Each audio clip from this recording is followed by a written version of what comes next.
That's right. We got a big show today. Are you ready? Hashtag rise and grind. Today's episode is absolutely fire. Let's get rocking and rolling. Let's go.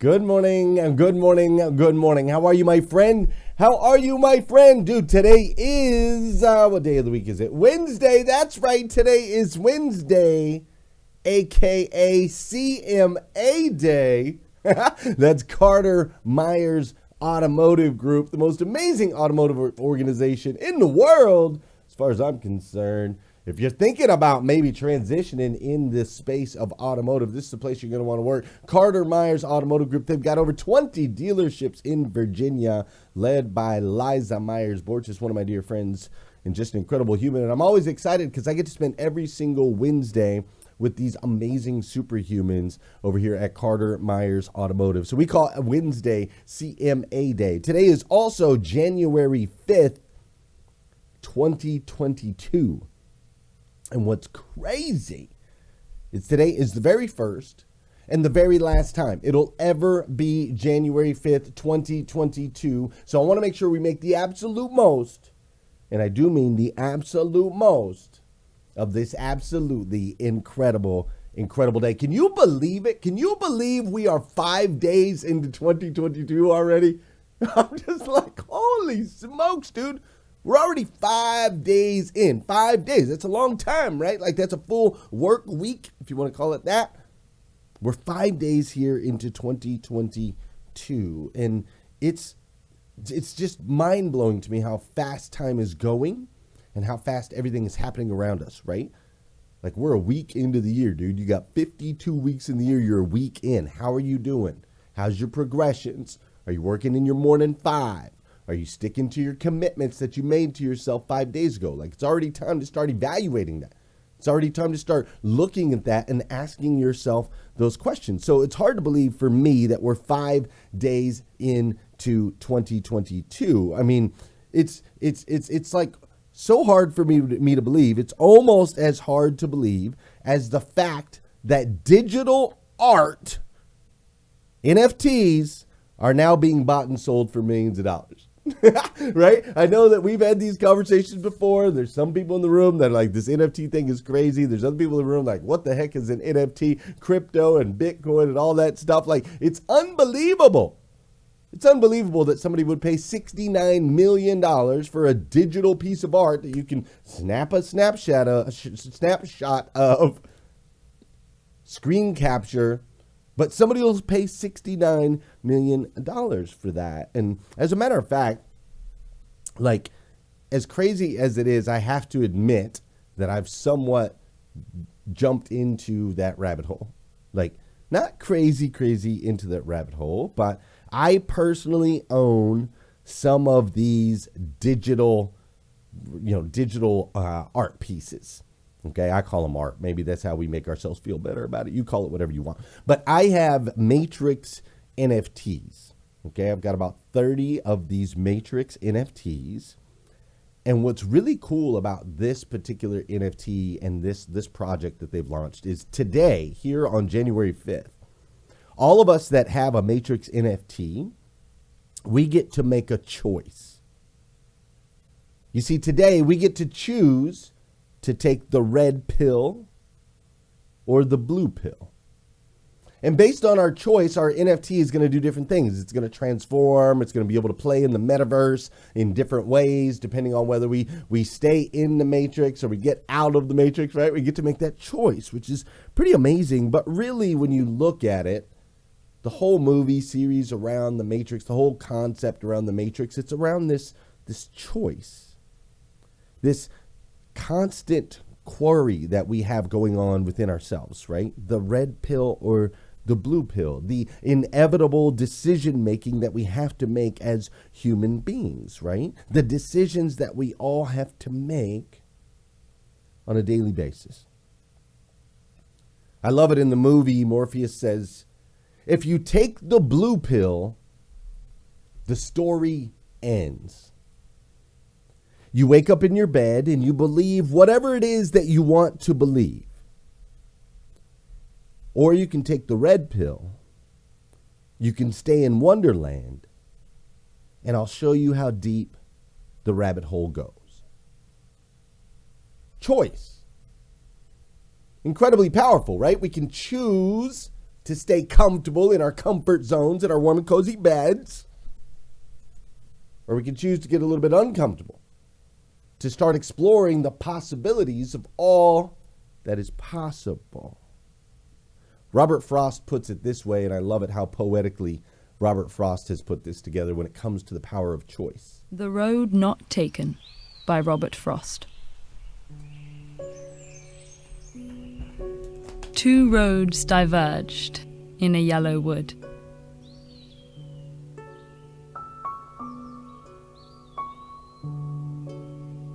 And sorry I could not travel both and be one traveller.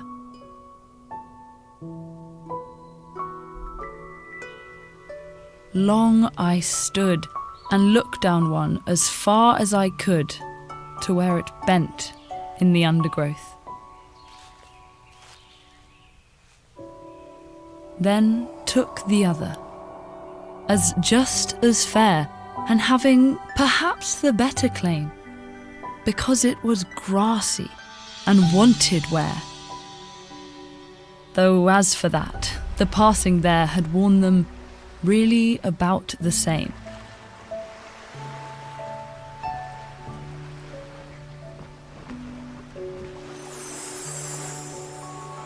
And both that morning equally lay in leaves no step had trodden black. Oh, I kept the first for another day. Yet knowing how way leads on to way, I doubted if I should ever come back.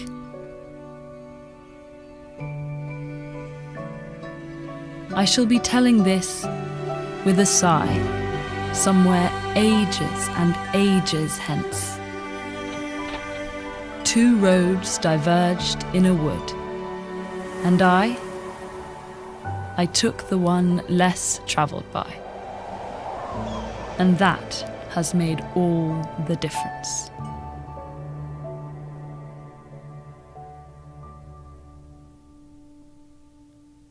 I took the one less traveled by, and that has made all the difference. Choice. The number one selling book of all time puts it this way: Thou mayest choose for thyself, for it is given unto thee. A choice, a decision, a moment in time, the God-given ability to choose the direction and destination of your life. So this morning, my only question to you is this: what's it going to be? What choice are you going to make today? Is it the red pill or is it the blue pill? Is it warm in the bed, or are you going to see how far the rabbit hole goes? And with that, you know what we got to do on this show. Let's do some dancing this morning. Come on, ladies and gentlemen. Get up, get up, get up, get up, get up. Let's go. This is the part of the show, my favorite part of the show. This is the part of the show where I need you to hit that share button. That's right. I need you to hit that share button, because I believe if we can change the way people start their day, it'll make a massive impact in your life and on this planet. I truly believe that. And sometimes all it takes to change the way you start your day is for you, or for somebody to start their day, is for you to hit that share button. It's also the part of the show where I want to say good morning to you. I want you to say good morning to me. Whether you're watching on LinkedIn, whether you're watching on YouTube, whether you're watching on Twitter, whether you're watching on Facebook, whether you're listening on Clubhouse, wherever you're coming from, I'm going to need you to feed me some of that digital currency and say what's up. Good morning, Gene Stafford. Great to see you. What's up, Leslie Hainsworth? How you doing, Tony Watley, my man, in the building? Yes, sir. Red Pill, that's what's up. Sean Shapiro's in here this morning. Marilyn Wilkin, Kim Fair, Debbie Wood. What's up, Diedrich Young, Vicky Everett, Ramon Reid. Let's move that body. We'll be seeing Ramon here in just a second. What's up, Mariana Thomas? How you doing, Samira Doob? We've got Joan Shoot Goebel in the building. Lori McKee Sharp is up in here as well. Angeline Noor, April Leah Connor, Michael Fafrunk, is that right? Fafrunk. I like that. What's up, Gina Keys, Mike Strong, Beverly Richardson, Christina Howard. Good morning to you. And for those of you that are watching our replay, I want to say what's up. Thank you so much for joining us here on hashtag Rise and Grind. We have an incredible show for you today. We've got an amazing musical guest that is going to be joining us. I'm super excited to introduce you to Hayden Seek. He's going to be with us. Hayden Go-Seek. He's going to be here with us just a little bit. We've also got Will Pimble that's going to be joining us in our celebrity interview corner. So make sure you stay tuned today. It's going to be absolutely spectacular. And we'll be right back with the show in 60 seconds. Let's do this. This is Breakfast with Champions, Millionaire Breakfast Club, your opportunity to get a seat at the table. That's right, and I don't know if you knew this or not, but we're going to be hanging out in Dallas, Texas. That's right, all the superstars of Breakfast with Champions in one place at one time, and we want you there. You got to go to breakfastwithchampions.live so you can join us, and I'm telling you, you never know how one event can completely transform your life. So come join us, breakfastwithchampions.live. This is Breakfast with Champions, Millionaire Breakfast Club, your opportunity to get a seat at the table. And check it out, man. Breakfast with Champions is everywhere nowadays. That's right. We've got the podcast. We're on places like Wisdom and Fireside. We're going to Green Room, and we've got YouTube and Facebook and Instagram and LinkedIn. Wherever you can join us, we would love for you to come get a seat at the table. Become the champion you know you are inside with Breakfast with Champions. Lolita Walker, my man Marvin, Sara McCord. What up? Welcome to Rise and Grind this morning. We're going to talk about this power of choice. What y'all think about this segment this morning? We talking about the red pill or the blue pill. I know Sarah was saying earlier, she was like, dude, I was like 13 in that red pill, blue pill stuff. What the heck y'all talking about? But man, I'm telling you, man, it really comes down to a choice, right? Making a decision. So I want to talk about that this morning here on hashtag Rise and Grind. And thank you all for being here with me. You guys are absolutely amazing. Let's do this. Go ahead, Sarah. I'm so excited about this red pill, blue pill. Go, girl. Okay. The thing is that I don't know that there's ever a right answer. It's how you're feeling in the moment, right? It's how you're feeling in the moment and then committing to your choice. Going with it and not second guessing it. We're going all in. There's no right or wrong answer. There's pros and cons. So I'm taking both with me. I'm taking both with me. I'm still sitting here, Glenn, thinking that, you know, I feel like Sarah was talking to us when she was saying, well, I wasn't that old when it came out. For real. She was speaking directly to us. Maybe I was calling y'all old. I don't know. You know, it's interesting, Marvin. I do think of you with this, though, because I think one thing that you talk about all the time as a core ethos for you is self-awareness. And to me, what I think is so powerful about the red pill, blue pill discussion is that literally it starts with a choice to stay asleep. Like literally, do you want to be in your bed? Do you want to walk through life sleeping? Or do you want a baseline level of awareness of what's actually going on around you? And then the path will unfold. So like, that's what's really cool is that the choice is, do you want to walk through life comfy in your bed, right? Or do you want to walk through life with a full awareness of what's going on around you and you don't know what's going to transpire? And I actually do think that that's a really accurate analogy for a choice that we make each day. Are we going to stay in that comfort zone all cozy in our bed? Or are we going to even be open to what's going on in the world and how we may or may not, you know, be prepared for it? Yeah, and you know, the fact of the matter is we're just, you know, human beings overall, we're like these amazing, like the spirit in us, the warrior in us, the fighter in us, all of that is like there. But if you really look at it, we're kind of like weak, like The temperature Not gets a me, little bro. cold. We're like, let's stay under the blanket. The temperature gets a little warm. We're like, oh, it's too hot. We get a little tired. We're like, I don't want to. You know what I mean? And so it's like natural. The natural thing is to just stay in comfort, right? That's the natural thing. The warrior thing, to activate that warrior in us, is to really get out of those comfort zones.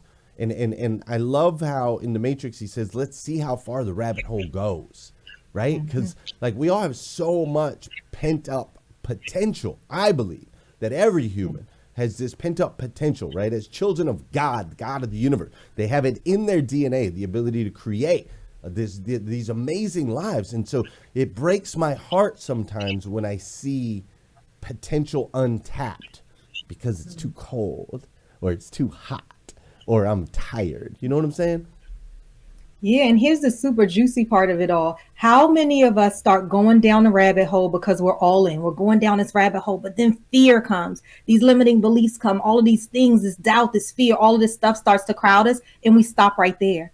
What if our hidden potential is a little deeper, 1, 2, 3 steps down, and we never get to that place because fear stopped us right there? Right?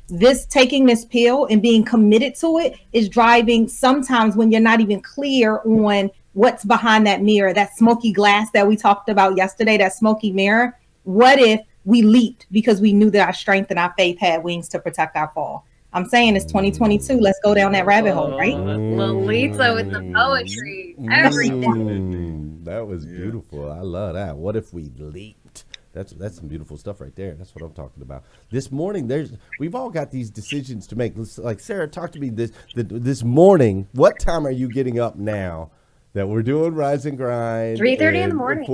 3:30. I'm waking up at 3:30 in the morning, so I know myself well enough to know that I have to work out first thing in the morning. I have to take time, where I always say the only person I'm reporting to is me, because I feel like as humans for the rest of the day, as soon as my tiny humans wake up, I'm reporting to them. I'm reporting to, my team, everyone I want to serve, my business goals, my family, my friends, my priorities. So I know myself. I know I need the first hour of the morning to work out. Then I get camera ready, and then I wake up my babies so that I can spend an hour with them before they go to school, and I can be ready for call time. And it is a choice. It's completely shifted my routine because I don't look like this on audio. And so I was able to wake up a little bit later, but it's absolutely worth it. I said this is something I want to do.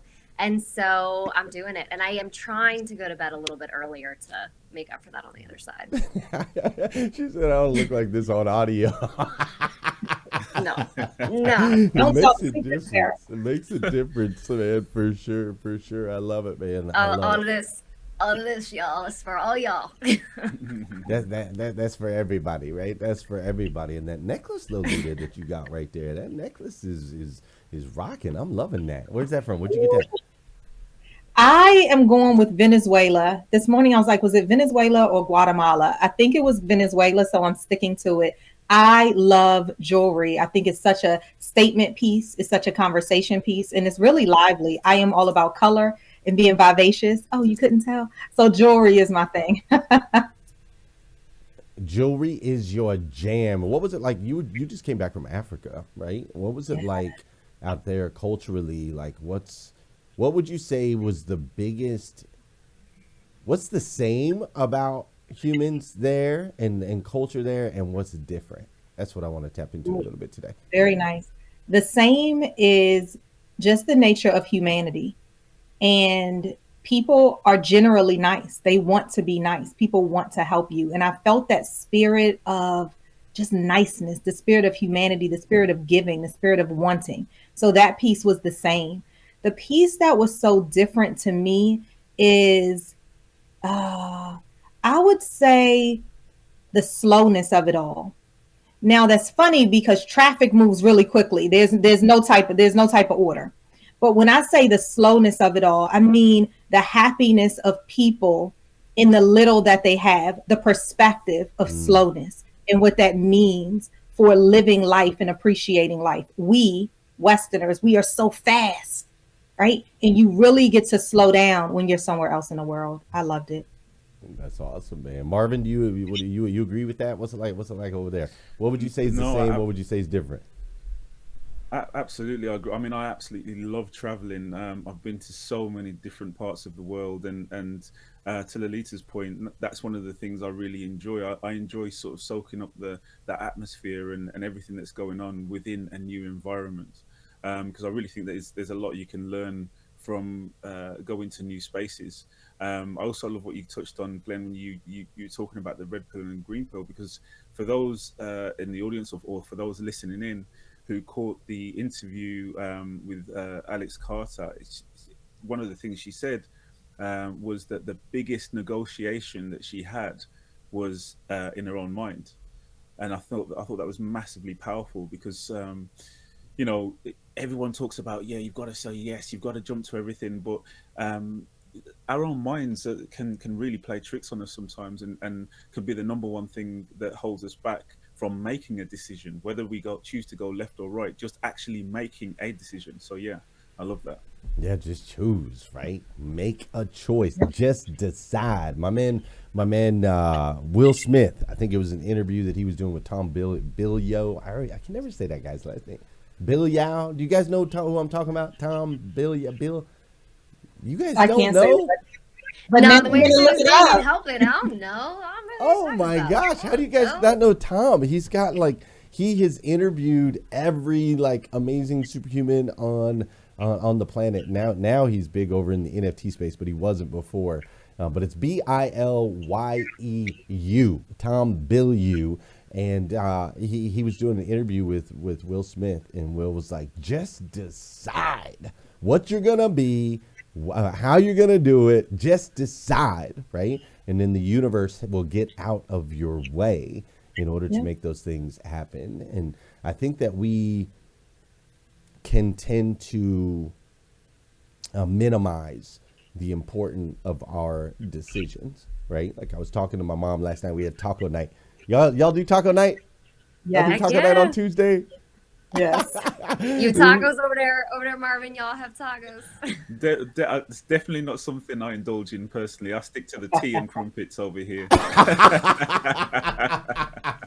Well, you are missing out, man. You are missing out. We do taco night at my mom's house. It's my favorite night of the week. Where am I hearing that? I hear something in the background.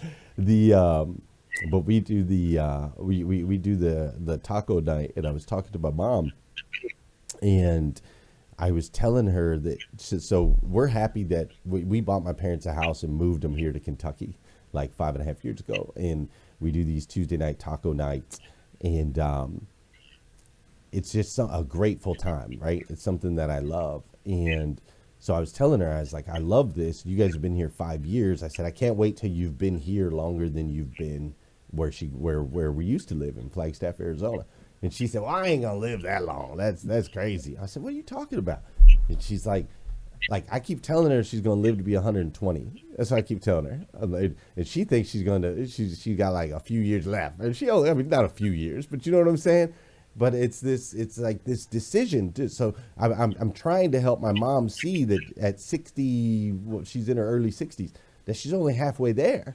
Like there's still so much that can be done, so many places to travel, so many things to go and to see, but we have to mentally make this choice and understand that our decision to say I'm old, or a decision to say I'm on the backside, or a decision to say, my best years are behind me, or a decision to say I'm not good enough, a decision to say that's not for me, somebody else could do that. All of these little tiny micro decisions are capping our potential, and I think we just minimize that so much. And so I personally am trying to just tap into the abundance that exists in our spiritual beings, and I want to see it all. I want to do it all. I want to go everywhere. I want to, you know what I'm saying? Glenn, it's so interesting to me, and not to make light of the point you just made, but sometimes people say we're more like our parents than we realize. There was like a week where every time you gave an example of a hero, it was someone who died young.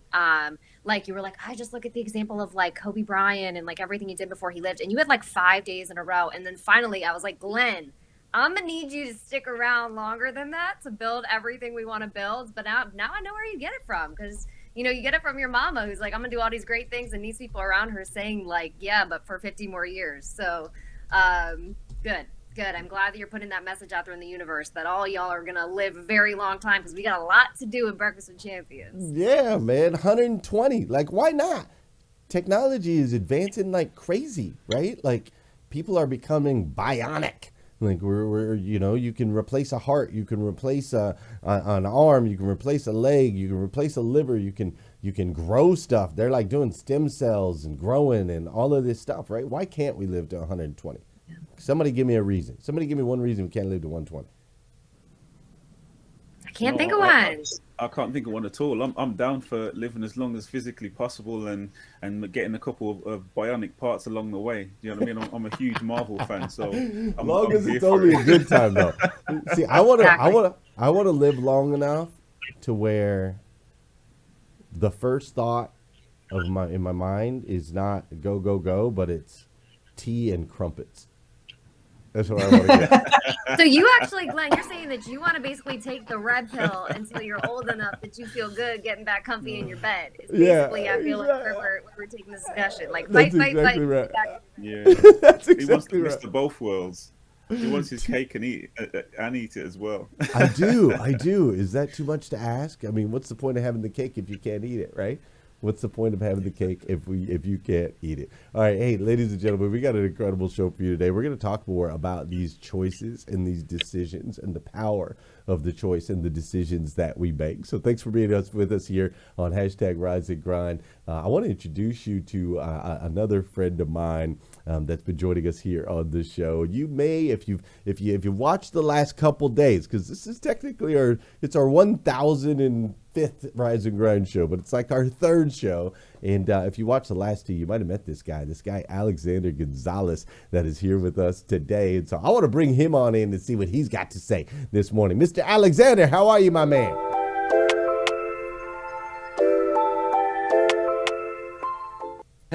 I am doing incredibly well. How are you guys doing this morning? Feeling good?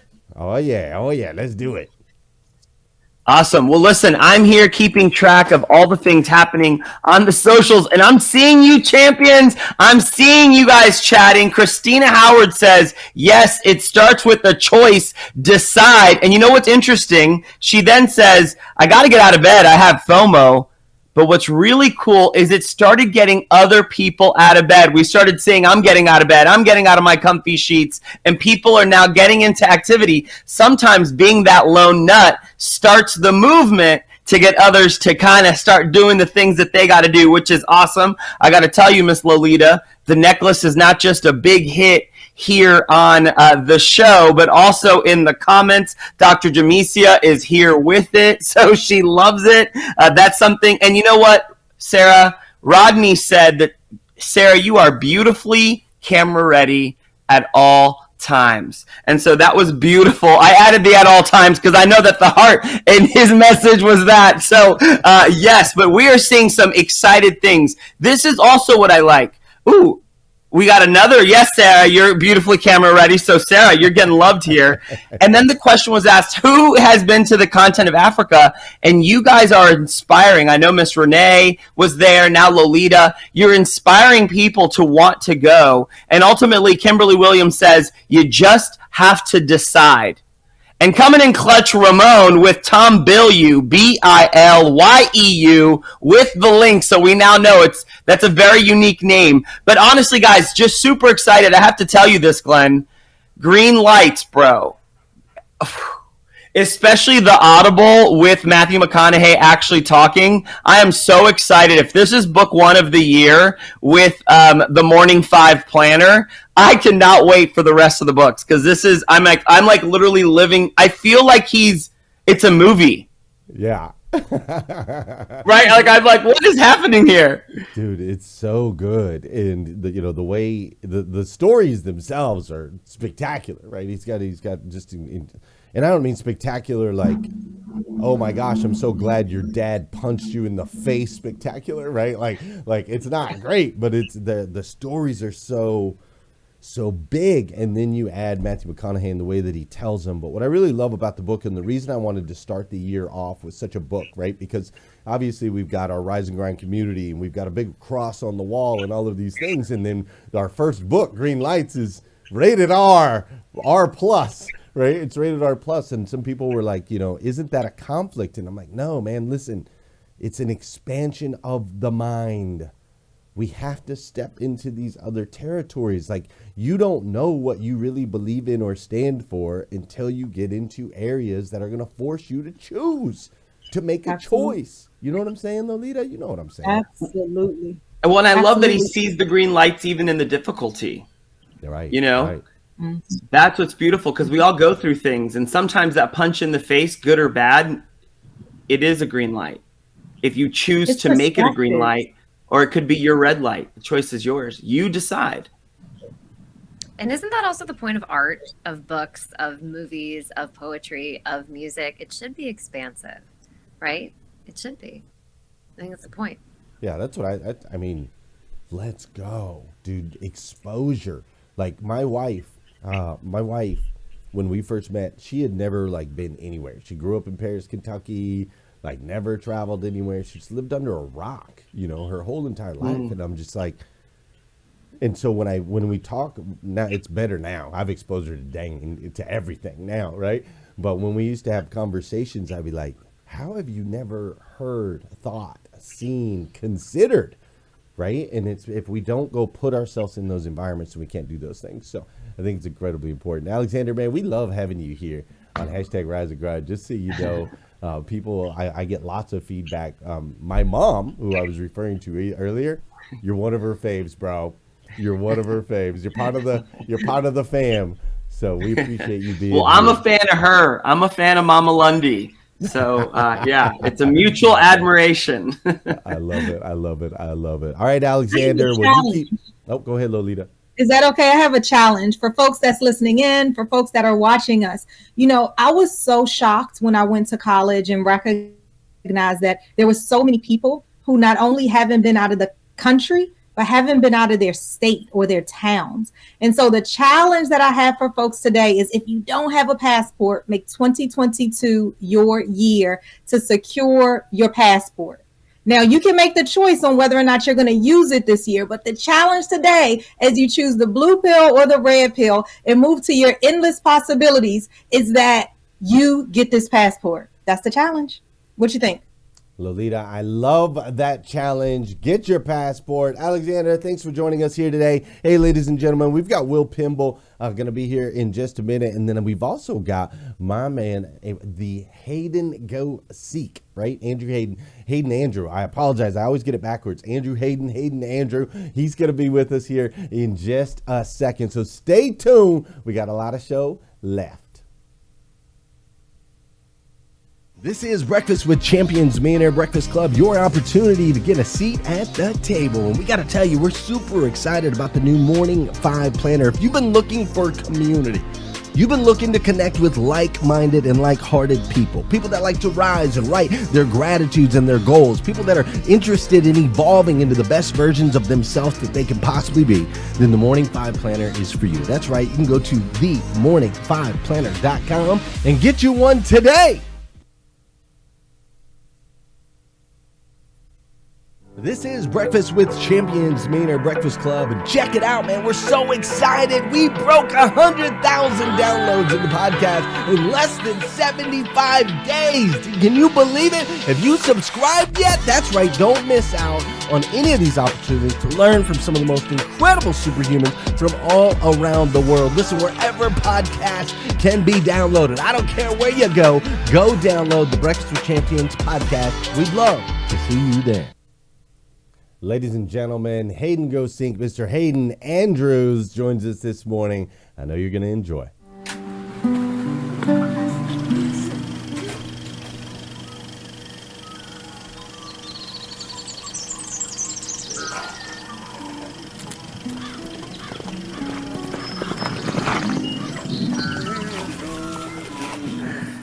And I know this time, something.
to go until the greater number.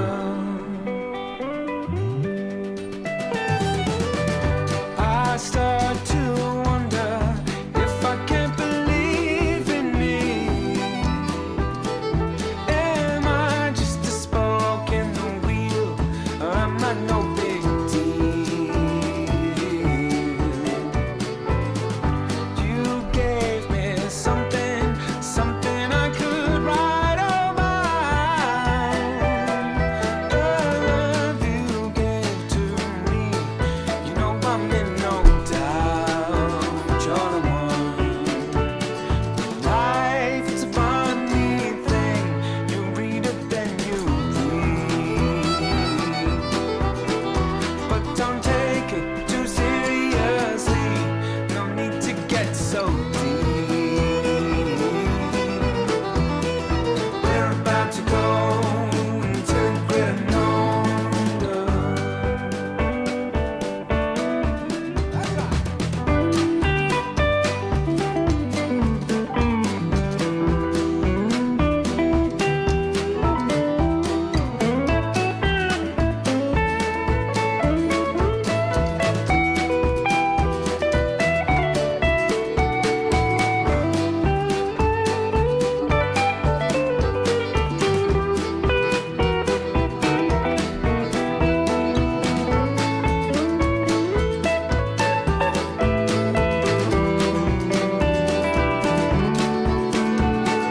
Life's a funny thing.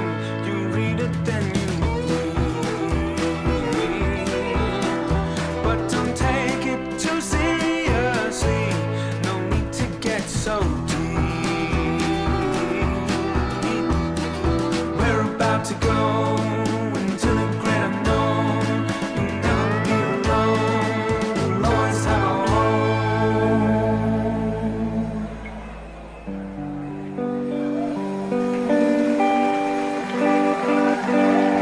Thank you very much.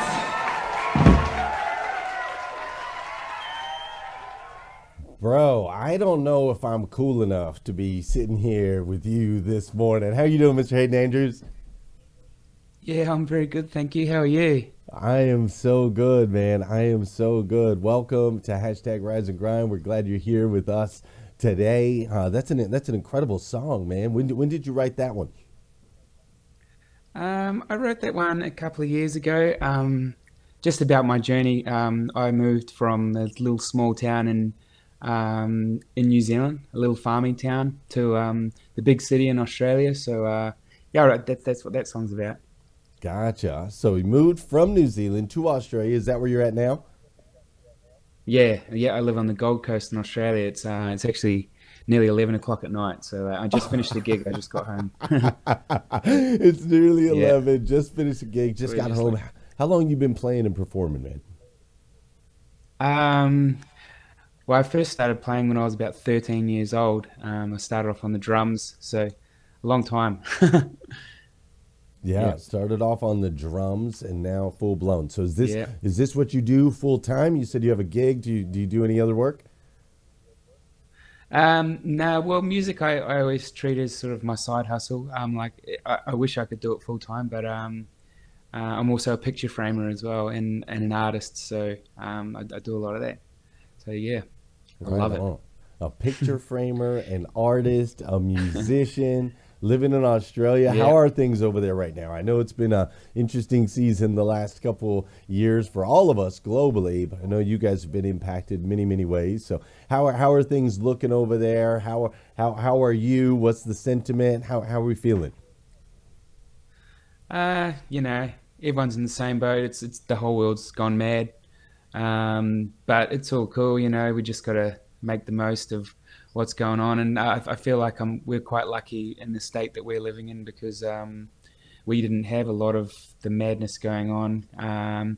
But, you know, our borders have just sort of all opened up and it just sort of seems like it's just happening now. But, I mean, hopefully this, you know, hopefully it's not too bad and everyone gets it and moves on with life, you know.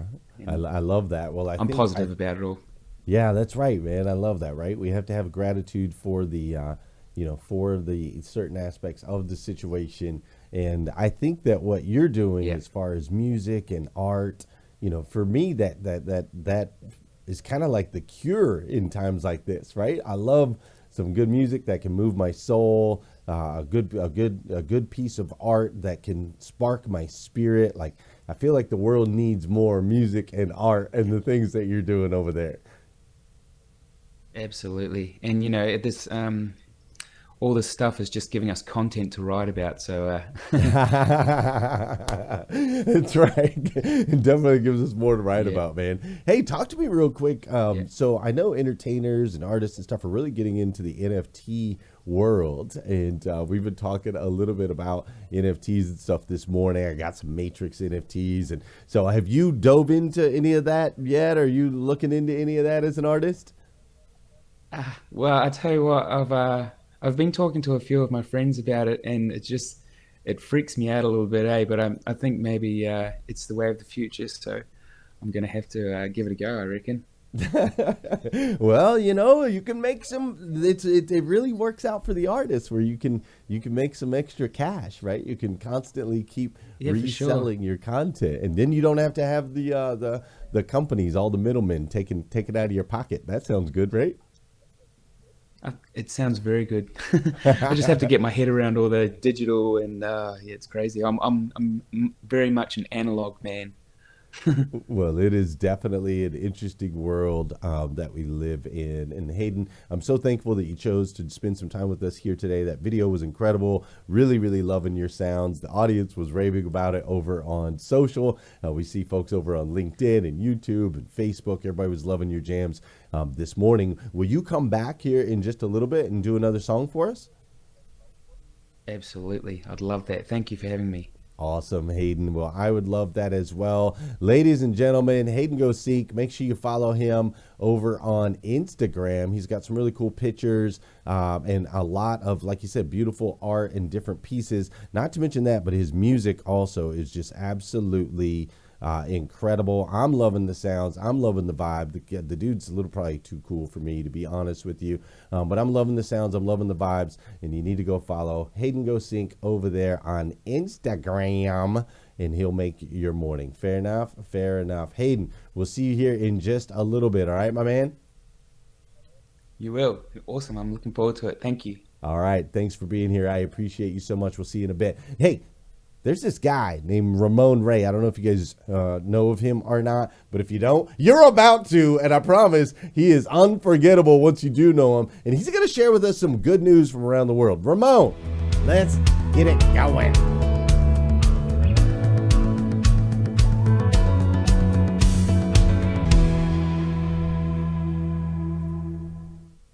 Hey everybody, good morning, good morning, good morning. Welcome to Good News, and welcome again to those who just popped on to Good News on Rise and Grind with Glenn Lundy and team. I'm Ramon Reid.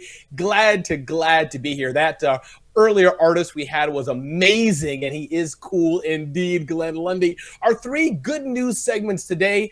The second segment, Glenn, I don't even know if I can say the whole thing. I'm just laughing too much as I hear it, but I'm going to do my best.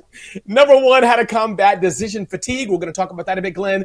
Zebras were on the loose in the state of Maryland. I kid you not.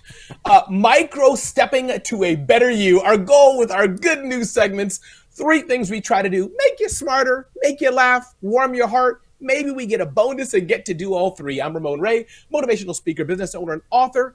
Get to know me better at RamonReid.com or on IG at Ramon Reid Smart Hustle. So with that, let's hear some good news. Number one, decision fatigue. How can you combat decision fatigue, which definitely is a real thing? Sometimes it's hard to make decisions, right? Sometimes it's really hard to make those decisions in life. Everyone struggles with big decisions to taking a new job, moving, or starting a business. And then there's also the little decisions that we have in life, like what to eat and things like that. So decision fatigue is a real thing. And according to a 2021 survey by the American Psychological Association, about 1/3 of adults, that'd be you, that'd be me, struggle with basic decisions. And this is called decision fatigue. So the question I have for you is, what do we do about it? One, take a look at the intensity of your decision. See how serious that decision is. Two, don't really make individual decisions per se, but try to bundle them together and see how they impact one another. And point number 3, phone a friend. I've called Marvin before. I've talked to Sara before. I've talked to Lolita before. I've even talked to Glenn Lundy. So decision fatigue is absolutely a real thing, and we can all get over it for sure if we follow some simple steps. And by the way, if you want any of these links, any of these notes, just DM me on Instagram, Good News. DM me on Instagram, Good News, and I'll be glad to send you these show notes and links to this. Okay, we've all seen dogs on the loose. I grew up in Brooklyn, New York, and there were always dogs on the loose here, there, and the other. In this case, in the wonderful state of Maryland, I kid you not, there were zebras, like the striped little horses that walk around that you see on, did you see on the Discovery Channel and other places like that? Zebras were on the loose. 2 zebras escaped from a farm, and they were loose, running around the towns for 4 months. They were only captured like a few days ago. So the local residents were like doing campaigns. Can you spot the zebra? Do you see the zebra? The Z is on the loose. I mean, I don't know how I would react, Glenn, if I saw zebras on the loose in my little town here in New Jersey. I think I'd be a bit freaked out. But there were indeed zebras on the loose. And our last I'm with news, you, man. I am you know what I'm saying? I'm freaked out too. That's something. I mean, I can't imagine, Glenn, you waking up in the morning, can imagine your kids, Glenn, Daddy, is that a big dog? You're like, no, honey, that's a zebra, right? Right. Ramon, I just want to say that you said where you grew up, you had dogs on the loose, and Lolita and I have zebras. So I just want to say we fancy here in Maryland, okay? I have dogs on the loose, we can have zebras on the loose in Maryland. I know you want to come visit us now. Absolutely. And our third news item, but let me know, Glenn, if we got to run, but our third news item, Micro-Stepping Your Way to a Better You, a brand new book has come out, and that's by author Marina Kidd Eccles. Her new book is Your Time to Thrive, End Burnout, Increase Well-Being, and boom, unlock your full potential with the new science of microsteps. So Glenn, I'm going to wrap this up in about 30 seconds, but Kiddo is the chief content officer at Thrive Global, and bottom line, she's saying, the decisions we make sometimes in our life, if we don't take micro steps, that's how sometimes we can find the decision-making process is not as optimized as it should be. And here's what she says. The book focuses on micro steps, Glenn, which are tiny changes that are backed by science. It sounds like something kind of Marvin-ish, because I know sometimes for me, I want to do everything at once. But Marvin's that dapper Don, that James Bond type. Hello, my name is Marvin. Ramon, slow down. So Glenn Lundy, that's the good news of the day. I'll be back in a few minutes. That's all I got, brother. Wow. Man, Wow. Marv. Look at the influence you're having on Ramon, Mr. Marvin.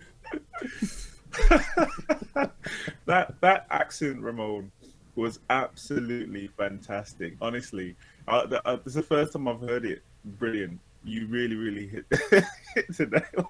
Didn't sound like me, but definitely sounded like someone from the UK. Brilliant. The accent was great. Didn't sound like me, but dude, Ramon. I tried. Dude, I mean, where are you finding all this good news, man? If you go watch media, go watch the news, you're going to see it's all negative. It's all down. Yeah. The world is dark and gloom and doom and all that stuff. But you find the most incredible stuff. I mean, it seems to me like there might be a lot more good news out there than people might think. I think so, Glenn. And thanks for having me. It's good to be here. I'll be back in a few minutes. Again, Ramon Ray, DM me on IG. Good news. If you want to see these links, Glenn Lundy and team, I'm out. Until the next time. Thank you. I love it. Thank you. My man, Ramon Ray, in here with the good news. And next, I'm going to bring this guy, Will Pimble. I met this guy over through Clubhouse, and Will is a very, very, very unique and interesting man. And him and I have connected in a really powerful way. And so I'm excited to introduce him to you in our Rise and Grind Spotlight.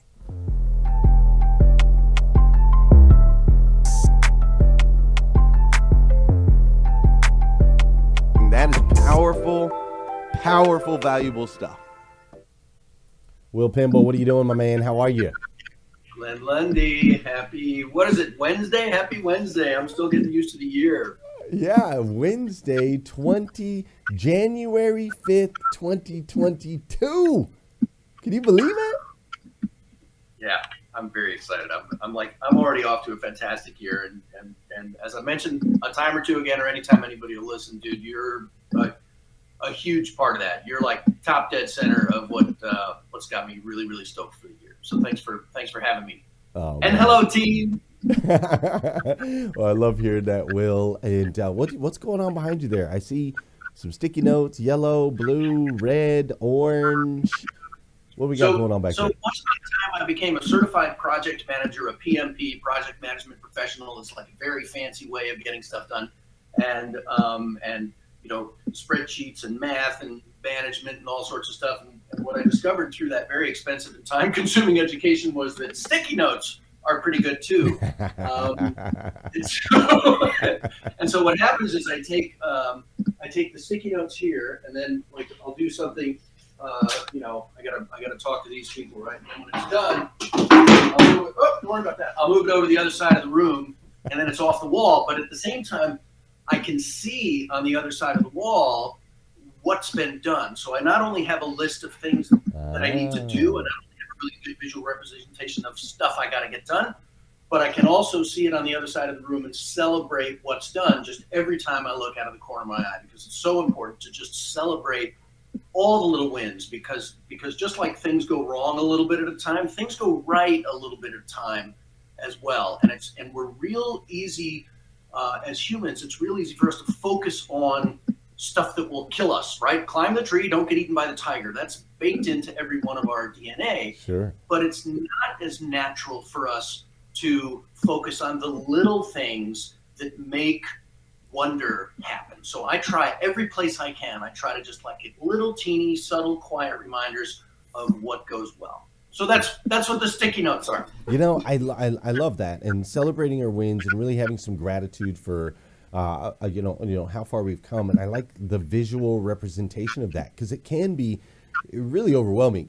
I have 8 kids, as you know, Will, and sometimes at my house, like my wife will tell me, it just feels like it's just this never-ending cycle. She's doing 5 loads of laundry a day. She's feeding the kids. She's doing the things, and there's like no completion. And one of the things that her and I have talked about and tried to implement in her life more is being able to complete a cycle and then being able to celebrate it, right? There's just so much importance to be like, look what you did accomplish today, because that's tremendous. She's a tremendous human. You've accomplished a lot in your life and with your career. And what was fascinating to me is the last time you and I had a conversation, you had talked to me about how you've gone in and helped major companies turn around, right? You've held massive events, the huge events in huge companies. You've done incredible things. You've been on the Today Show. You've built roller coasters in your backyard. You've done amazing things. But one of the things that you told me is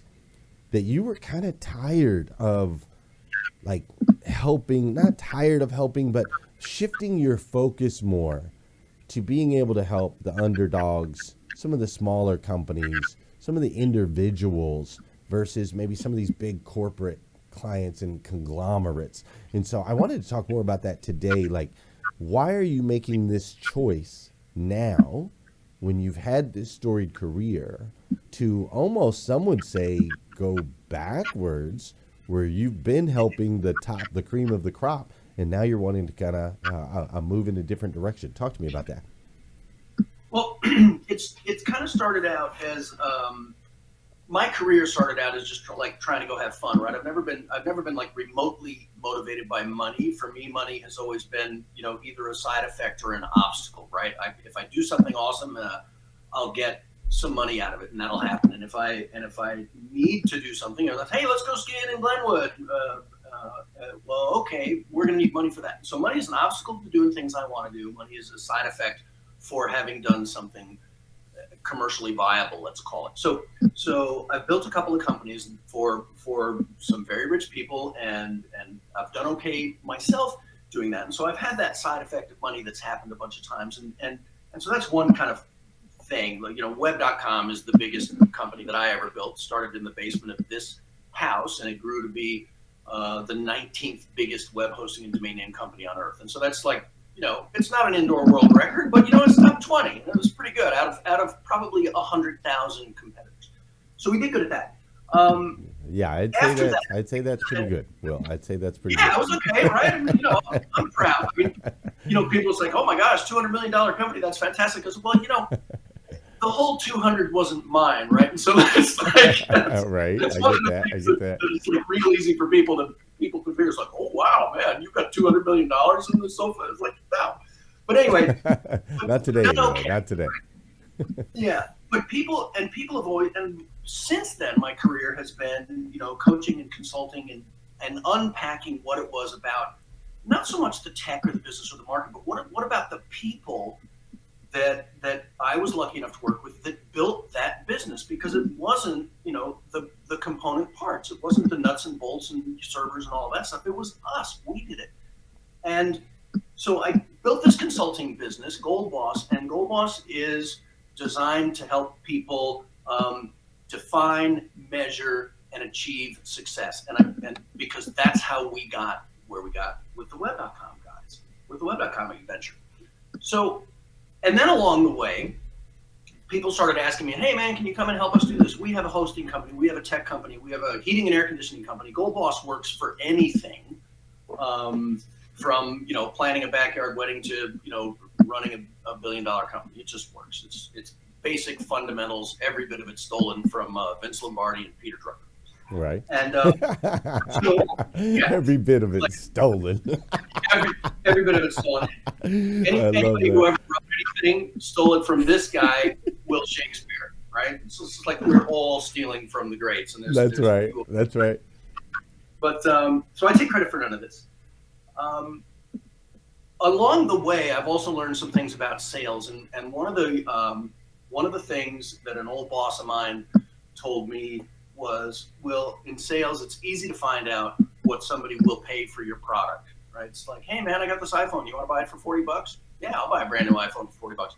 It's easy to it's easy to know what somebody will pay for something. Your job as a salesperson is to learn what they won't pay and ask them for $1 less than that." And so just somewhere along the line in my consulting career, I started trying to figure out, what won't somebody pay for me to show up and do my thing for a day? And in my particular world, the answer to that question was $10,001. Somebody will not pay me $10,001 for a day of my time, but they will pay me $10,000. And I found that out by just ratcheting up the number over time. But what I've done is I've over the years is I've made a fair bit of dough, and I've helped a lot of people, but I've priced myself way out of the market. So, and this takes me to a thing you said the other day about the two mountaintops. Yes, sir. Yeah. Two mountaintop thing. I was listening to that. I'm like, is there nothing Glenn can't just explain about me in like a sentence? But the second mountain. Yeah, that's right. The second mountain. Thank you. So here I am. I'm not at the tippity top of the consulting and coaching mountain, but I do okay. What I want to do now, and this is like the joke that I've started making, and it's nominally appropriate, I suppose. But what I've started saying to people is, I'm grateful and I'm happy, but I'm sort of, I think I'm done trying to make the world safe for rich white guys. Because if I look back at my career, those are the people that I've. No offense to the rich white guys. We love you too. We love you too.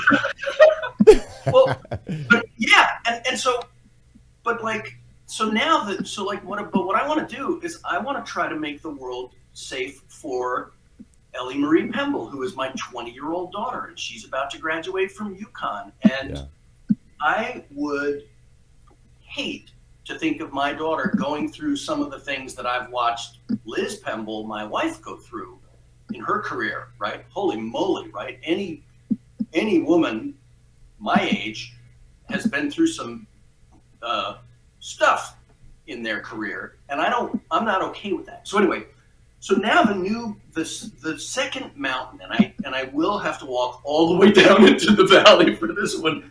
My second mountain is I want to make Gold Boss available to anybody who wants it, straight up. So if somebody wants to become a Gold Boss certified coach and do that business and go out and earn 6+ figures a year being a great coach and great consultant, I want to make sure that that system, that process, the software we've built, the book I've written, the training, not only training, but train the trainer training, every bit of it, I want to make a way for it to be available to anybody who wants it. And on what I call a good, fast, cheap pick two proposition, right? Which is if you want it good and you want it fast, great. This is going to be expensive. That's just the way that goes. But if you want it good and you want it cheap, hang around, join Goal Boss Mastermind, and we will deliver every single bit of the Goal Boss curriculum in little snippets over time. But, so if you don't have the money, but you do have the time, and those things tend to correlate, right? Yeah, no doubt. We'll deliver that, and that way I can make Goal Boss available to anybody who wants it, because I have not found, and I've looked for it, I've not found a better system for managing a coaching and consulting business than Goal Boss, and I've built all the parts. I've read the Goal Boss book, and I agree. It's really, really, really powerful. We're going to talk a little bit about it. Actually, I'm going to put you in the hot seat with the rest of the panel here in just a second. So those of you at home, stay tuned. Will Pimble is going to talk to us about Goal Boss and how you can really move those things forward here in just a second when we put him in the hot seat. This is Breakfast with Champions, Millionaire Breakfast Club, and dude, I got to tell you, I am blown away. That's right. Hashtag Rise and Grind is back. The #1 morning show in the world. Monday through Friday from 7 to 9 a.m. We're bringing it back, baby. Powerful guests. The only way to start your day. Rise, evolve, impact together. Hashtag Rise and Grind. This is Breakfast with Champions, Millionaire Breakfast Club, your opportunity to get a seat at the table. That's right, and I don't know if you knew this or not, but we're going to be hanging out in Dallas, Texas. That's right, all the superstars of Breakfast with Champions in one place at one time, and we want you there. You got to go to breakfastwithchampions.live so you can join us, and I'm telling you, you never know how one event can completely transform your life. So come join us, breakfastwithchampions.live. We're back here on Hashtag Rise and Grind. We got Will Pimble in the hot seat. Uh-oh, Will, you're surrounded. We have you surrounded. And, Will, we want to dive in a little bit more about Goal Boss. I'm hearing somebody's, is that Clubhouse? I think I'm hearing on somebody's in the background. If you want to turn off your Clubhouse sound, which I know is very difficult to do because Clubhouse doesn't want you to do that. That way we don't hear it in the background. I would greatly appreciate it. So, Will, have you met Lolita and Sara and Marvin? Hey. So we've had the pleasure of meeting Will on Fireside on Friday, and that's why, Will, I wanted to dive right into that Second Mountain reference that you were talking about. For anyone in the room who missed us on Fireside, we're there every Friday at 10 a.m., and it was Marvin and Glenn, and then you came on stage and kind of talked about that idea that you hit a certain level of success, as you talked about just now, and then you know that there's something more. And so I was wondering if you could, because I can tell you're super passionate about that, you're talking about legacy in your children and kind of the future that you want to build. What would you tell someone who's maybe like a little bit frustrated, right? That they know what their second mountain is, but they're having that challenge troubleshooting to get to the next step? Because I feel like you're such a good problem solver. What would you tell people who are like, I don't really know what the next step is? Because I feel like that's something that you really specialize in. Well, that's a great question, and good morning, Sara. I love how you can take apart. Let's say, for example, I can yammer for 10 minutes, and then you'll say, oh, and you'll just like explain. In minute 5:42, something would like to on more specifically. Maybe we could just skip the part about me talking, and then we could just go to you, and we'll just save a lot of time, right? Because you're like, boom, and you just you drop it. I drop it like it's hot. So thanks for that. I really enjoy your vibe and your energy. So, but the thing about frustration I think is like a really good thing, right? I don't move if I'm comfortable. I'm a fan of fitness, and Liz is a fitness girl and a Zumba instructor and a coach, and so she's like super strong. And so what Liz and I think is like if you're perfectly comfortable just in your physical body, if you feel just like comfortable and there's no aches, no pains, no anything like that, then you're probably not moving enough, right? You're probably not working out, right? I gauge sort of my fitness and my comfort level by like if I'm a little achy today, because that means cells are reproducing and growing, and I'm getting stronger if I'm a little bit achy. And so like, or well, let's think about Omar, my trainer, who would say things to me like, "All I want is all you got."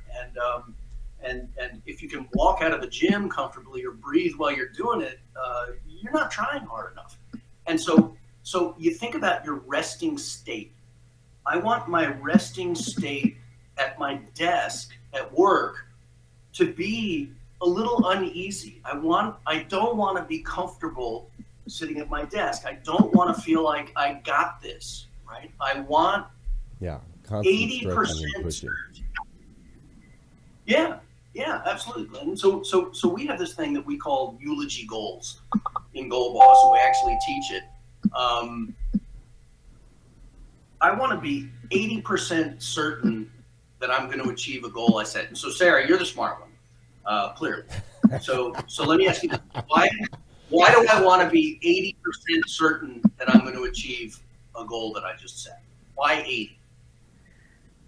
I mean, when I hear 80, I instantly think of the 80-20 rule, but I don't know. I want you to tell me why.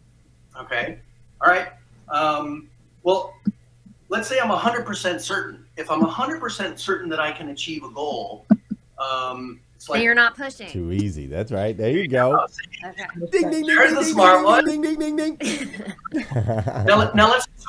That's 100% certain. We call that a goal boss. We call it, it's in the book, I think. It's like, we call that a sandbag goal. And Glenn, you know what sandbag is, right? You hit quota, you got the deal. You're just going to like slip that in the drawer for next month. Right?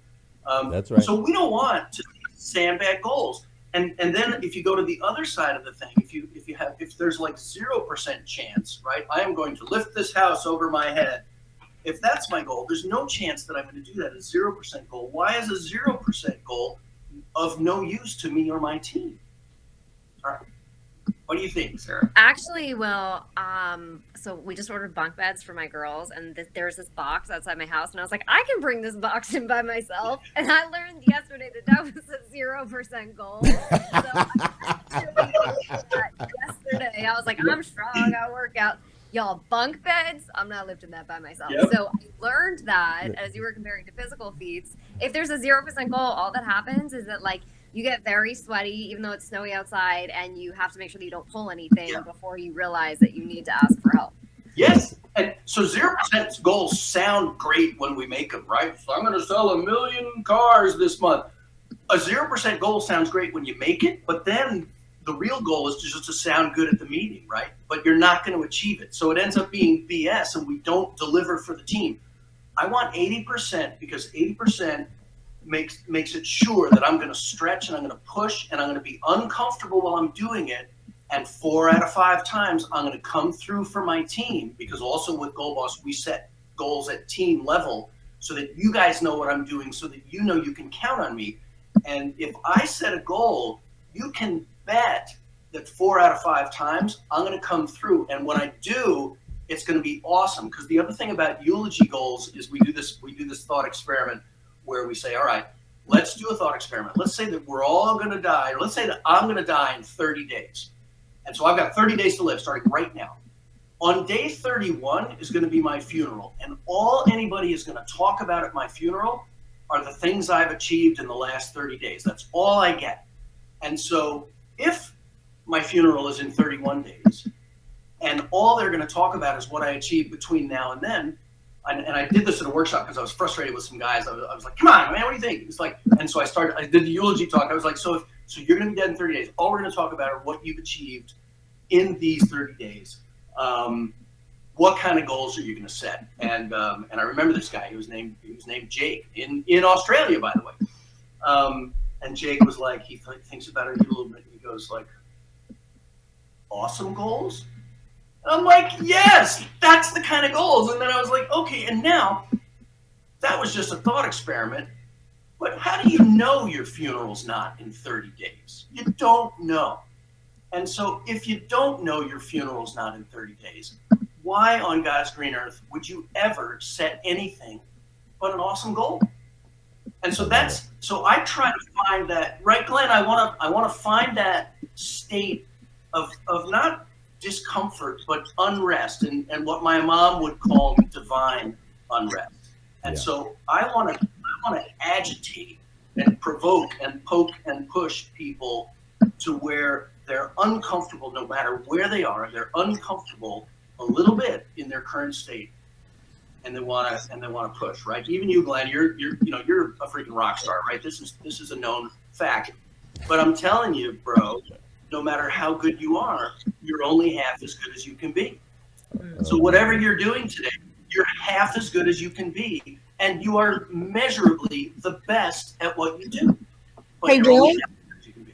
I would love to jump in real quick before you have to leave us. Listen, you already talked to us about our goals, so now we got our goals set. Now I would love for you to leave us with maybe one first step that we can take for us to start achieving those goals. We're all about the action and achieving these goals. So help us with this one step we take next now that we have our goal. Well, the one step in my world is to figure out what to measure, right? What are key metrics?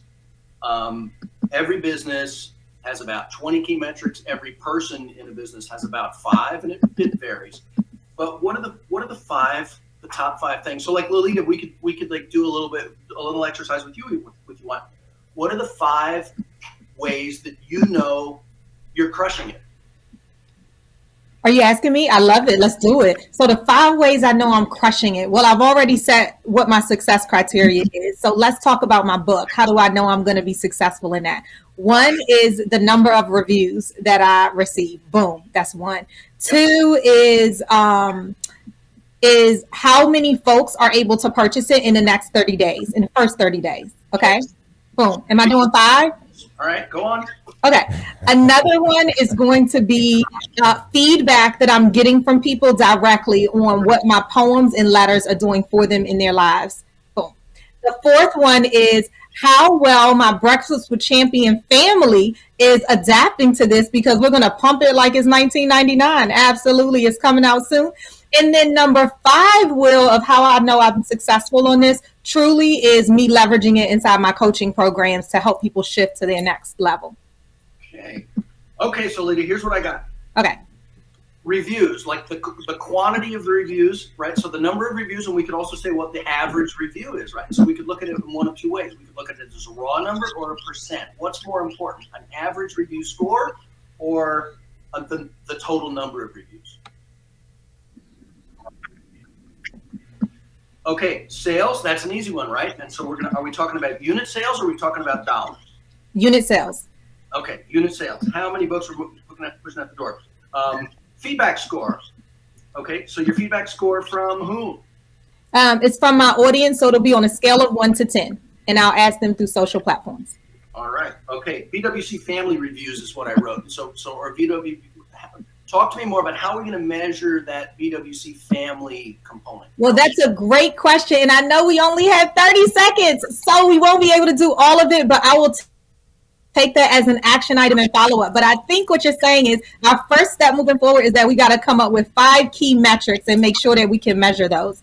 That was awesome. Yeah, and a key metric is a dollar or a number or a percentage, and more is better or less is better. And you need to be able to drill into that stuff lightning fast, so you can look at it in 5 seconds and know the health of your business as fast as you can know the score of a baseball game by looking at the screen. That was so good.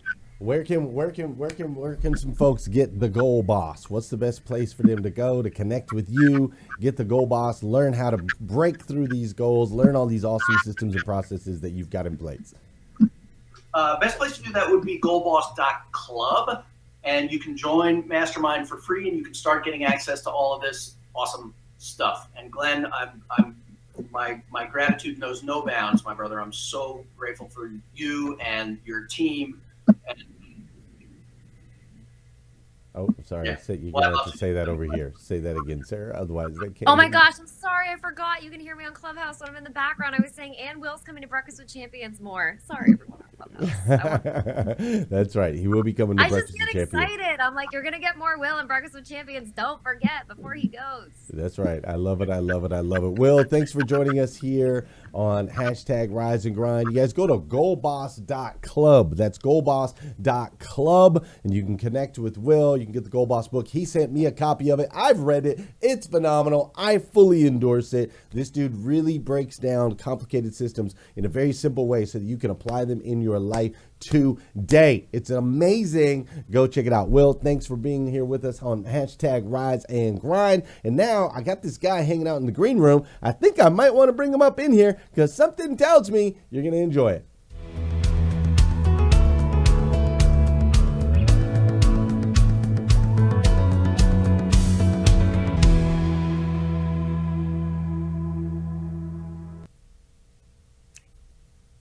Hey everyone, welcome back to the Rise and Grind Good News segment. I'm Ramon Reid. It's good to be here for our second good news. And if you have good news you want to share, as I said before, don't forget, DM me on Instagram, good news, to get the show notes and to give me your good news that you want to hear on the show. So again, good morning. Our 3 good news nuggets for this segment are as follows: how to avoid burnout in the office. And Marvin, get ready because I have a special question for you, Marvin, towards the end here. But Jeopardy contestants, this guy got a second chance. Get ready, Marvin. Silencing negative self-talk. Our goals always for the good news segments are to make you smarter, make you laugh, or just warm your heart. If we do all 3, that's a bonus. I'm Ramon Ray, and you can find out more about me at RamonRay.com or on IG, Ramon Ray Smart Hustle. Let's get to it. So here's a few tips for avoiding burnout in the office. Now, workplace wellness expert Jennifer Moss has a few tips for overcoming burnout in the office, and that could be virtual or in your real office. 1, know the signs of burnout. You know, working with people like probably Lolita and so many others in the Breakfast with Champions and Rise and Grind community, just to identify what are the signs. Number 2, take a break. You can't be going on and on and on like a little gerbil on a rat wheel. Well, gerbils wouldn't really go on a rat wheel, but whatever it is, you get my point. Take a break, because if you're going on and on and on and on and on and on and on and on and on and on and on and on and on and on without a pause, it's not good. So take a break. That's how you can avoid burnout. Unplug. A friend of mine said they got off Facebook, social media, all these apps for about a day or 2, and they took a break. They unplugged. We may need to do that as well. Another thing, set boundaries. There's some people in your life that you may want to say, not now, or nix them overall. But setting boundaries is good. So that was our first good news of the day, how we can avoid burnout in the office. That was from Reuters. And again, as always, DM me good news for any of these links if it helped you. Marvin, I'm curious, Marvin. This is more of a rhetorical question, Marvin, so you don't have to answer, but I'm just curious. Who is the governor of New York State, Marvin? I wonder if you know that. Is it Glenn Lundy? Is it Andrew Cuomo? Or Marvin, is it Kathy Hochul's? Well, Marvin, this was a question that a contestant was asked in Jeopardy just a few days ago, and he didn't know the answer. So the new governor of New York State gave him a chance to redeem himself because he missed the question. He didn't know who the first female governor of New York State was. He didn't get it on Jeopardy, but guess what? He got a second chance. And definitely in the Rise and Grind show, we're all about a number of hosts who are all about getting second chances. And our last good news segment of the day, and this comes from our friends at NPR, is about silencing negative self-talk. This is something that I do every now and then. I'm getting better at it, but you kind of put down yourself. You talk bad about yourself. You look in the mirror and you obsess over your flaws. And I think we have to ask ourselves, would we talk to our best friend this way? And here's a question to ask that will give you a tip on how to silence and how to get better at negative self-talk. When you look in the mirror, or you mess up something or lose out on an opportunity, do not be your own villain, but instead, the advice here is to be your own best friend. Those are the 3 good news items we have: how to avoid burnout in the office, how to avoid burnout in the office, do-overs are a thing, even for Jeopardy contestants, and how to silence negative self-talk. If you want to get these show notes, just DM me on IG. And Glenn Lundy, my friend, back to you. What did you think about those 3 good news segments? I think that you always bring it, and I'd love to hear what Marvin and Lolita and Sara thought about those segments as well. I want to know if they really named Glenn Lundy on Jeopardy, or if that's what I was like. Check that out. I was like, dude. wait, you said this was a real question on Jeopardy. I was like, how did someone not send me Glenn Lundy being the governor of New York on Jeopardy? That was a bit, Sarah, of editorial fluidity there, but the concept, yes, the gentleman, he failed. He didn't know who the governor of New York State was. Because we would have taken Glenn Lundy over here at Breakfast with Champions, we would have accepted that answer for full credit. I don't know about that. I was in the background saying, I'm going to go ahead and stay out of politics. I think over here on this side. Marvin, what's up? I was just saying, I was in the background saying, oh, that's obviously Glenn, right? No, not this guy, man. I'm trying to avoid all politics. Are you kidding me? That's why we have this morning show right here, so we can go for 2 hours, because I want to keep everybody else out of those politics too. So I've been asked before. They're like, hey, you should run for the office. You should do this and that. I'm like, I'm running from the office. I love how he goes, I've been asked before. So Grant Cardone flew to Kentucky and asked Glenn Lundy to run for president. He's trying to But we solved that, Sarah. Didn't we solve that? We said to run for PTA. Grant Cardone said you should run for president. You need to own that more specifically in the storytelling. And Sarah, we solved that, though. We decided that Glenn Lundy's not going to run for president, but he will support and bring the millions of people he motivates to kind of encourage them to make the world a better place. So we solved that right there. Well, sure. I think many ways to serve, Ramon. I think that's more up my alley. I'll support. But no, man, even when Cardone's like, you should be the president, I'm like, no, thank you. I'm not interested in any way, shape, or form of anything political, man. That is just not my jam. I'll leave that to what did Will say earlier. We'll leave that to the rich white guys. Absolutely. And I think, Glenn, what you would like is driving a Wildcat. Yes, that's what you'd like. Yeah. Well, yeah, I guess I could probably handle that. There we go. But listen, Glenn, thanks for having me, brother. I'm glad to bring the good news. We got a few more minutes into this amazing Rise and Grind show. I'm out, and I will see y'all later. Ramon, you are the man. Thank you, guys. Thank you so much for joining us here. Hey, guys, we've got Andrew Brandt's going to be coming in here in just a minute. He's going to let us know about some good news over in the world of sports. We've also got Mr. Hayden Andrews going to come back with a live musical performance right here on #Rise and Grind. Of course, Alexander Gonzalez is going to be coming back with us to let us know what's going on in the world of social. So we've got plenty of conversation to still have, plenty of show out in front of you. If you haven't done so already, hit the share button over there on Facebook and LinkedIn. Share this sucker out. If you're listening over on Clubhouse, hit the plus sign, bottom right-hand corner of your screen. We'd absolutely appreciate it. And we'll be right back here in just a second with Mr. Andrew Brandt himself for his debut here on #Rise and Grind. This is Breakfast with Champions Millionaire Breakfast Club, and I gotta tell you, I remember a time where I just wish I could get a seat at the table, right? To hang out with some of those that are doing the things I know I could do, that have reached some of those levels I know I could reach. And I'm super excited to share with you that we now have Champion Circle that's gonna do that for you. The most incredible business entrepreneurs on the planet pouring into you every single Monday night. Go to breakfastwithchampions.live and you too can become a champion. This is Breakfast with Champions Millionaire Breakfast Club, your opportunity to get a seat at the table. And check it out, man. Breakfast with Champions is everywhere nowadays. That's right. We've got the podcast.